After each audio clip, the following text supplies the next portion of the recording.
I think one of the things I encounter so much in my teaching, particularly when I teach a Bible course, the introduction to the Hebrew Bible, students will say to me, this makes no sense. God doesn't act this way. God is omniscient. Why does he need to go down to investigate complaints on earth? God is omnipotent.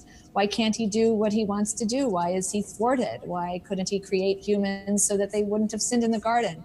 God never changes his mind. God is one and the same. So how can Exodus 32 verse 14 say that God changes his mind?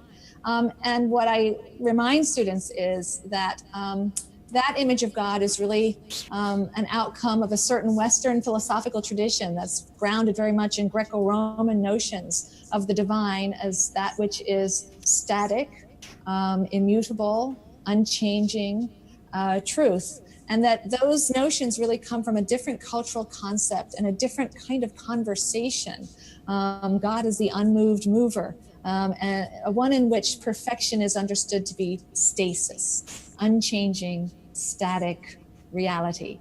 And that is not the God that we meet in biblical and Jewish tradition. The God that we meet in biblical tradition is a dynamic God. This is a God who is intimately involved in creation and interacting with creation, learning about the creatures that he has created, changing course in response to their actions and their reactions to his actions. So to my mind, this is in fact the traditional notion of God, but unfortunately we sometimes wear a set of lenses that have been handed to us through the Western philosophical tradition coming out of the Greco-Roman philosophical tradition, which speaks of the divine in very different ways. And we sometimes then read biblical stories or midrashim and are sort of shocked or scandalized by what we see there. You know, how could they describe God in this way? Isn't God weak, or doesn't this impugn God's authority and divinity to see him as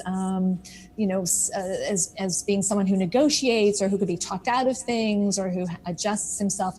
And I think not. I think that for the Bible and for the rabbis, what's divine about God is precisely not that he's static. That which is static is dead, but precisely that he's dynamic and alive and interacting with humans and very much in need of their input so that he can make the necessary adjustments to be the kind of God and ruler and king and father and friend and partner that they need. He needs good sparring partners. I like the phrase sparring partner because it captures the idea both of partnership, but also of challenge and being an adversary sometimes. So God needs sparring partners.